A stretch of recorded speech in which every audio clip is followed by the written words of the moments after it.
Stock focus में और वो है सुजलॉन पर कुछ इंटरेस्टिंग रिपोर्ट्स भी आई है। मोतीलाल ओसवाल की भी यहाँ पर रिपोर्ट आई है। क्या है इस रिपोर्ट में बताने के लिए हमारे साथ मौजूद हैं आशीष बताइए। देखिए, काफ़ी इंटरेस्टिंग रिपोर्ट है सुजलॉन के ऊपर, जहां पर अगर आप देखें तो कवरेज की शुरुआत की गई है और 70 रुपए का टारगेट दिया है। 57 रुपए के करीब का भाव चल रहा है, यानी 20% से ज़्यादा की जो अपसाइड है ये एक्सपेक्ट करके चल रहे हैं। और काफ़ी सारे तर्क हैं, ये बता रहे कि ग्लोबल में पूरे ग्लोबल मार्केट्स में भी अगर आप देखें तो सुजलॉन विंड एनर्जी में मार्केट लीडर है।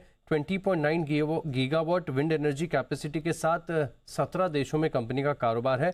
और भारत में भी अगर आप देखें तो इनका मार्केट शेयर तकरीबन 31% के आसपास है। लेकिन साथ में कह रहे हैं कि 2030 तक भारत में जो विंड एनर्जी है ये बाकी की सभी रिन्यूएबल सोर्सेज को डोमिनेट करेगी, तकरीबन 20% के आसपास का हिस्सा होगा। और जो दूसरे देश हैं, मिसाल के तौर पर यूएस है, जर्मनी है, चाइना है, यूके है, यहाँ पर भी अगर आप देखें तो ये 33 से लेकर 42% है, क्योंकि सोलार के मुकाबले विंड एनर्जी को थोड़ा सा बेहतर एफिशिएंट माना जाता है।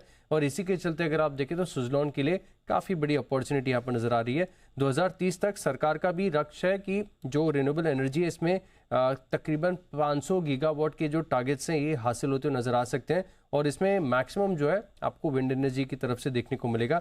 हाल ही में आरबीआई की तरफ से भी अगर आप देखें तो एक एक्शन हुआ है कि रिन्यूएबल एनर्जी को प्रायोरिटी सेक्टर बना दिया है, तो इसका भी एक बड़ा बेनिफिट है।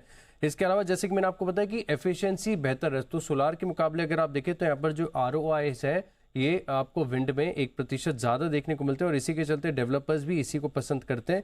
और फिलहाल के लिए अगर आप देखें तो इनकी जो ऑर्डर बुक है वो 5.7 गीगावाट के आसपास है और आगे जाके बढ़त यहाँ पर देखने को मिलेगी। ये वैल्यू कर रहे हैं इस स्टॉक को तकरीबन 34 टाइम्स फॉरवर्ड EPS के हिसाब से, तो 70 रुपए का टारगेट निकल कर आ रहा है। लेकिन बाकी के जो ब्रोकरेज हाउस हैं ये भी इससे सहमत नजर आ रहे हैं, क्योंकि थोड़े दिन पहले यानी कुछ हफ्ते पहले अगर आप देखें तो JM फाइनेंशियल की तरफ से भी रिपोर्ट आई थी। यहाँ पर भी 71 रुपए का टारगेट दिया था और इन्वेस्टसेक भी स्टॉक के ऊपर खरीदारी की राय दे रहे हैं 70 रुपए के टारगेट के लिए। तो बड़ी रिपोर्ट्स आती दिख रही है, सुजलॉन पर टारगेट ऊपर के आते हुए दिख भी रहे हैं और स्टॉक में बड़ी एक्शन भी रहा है। वैसे तो बढ़िया तेजी में था, फिर बाजार के मूड माहौल के साथ ये भी नीचे आया है।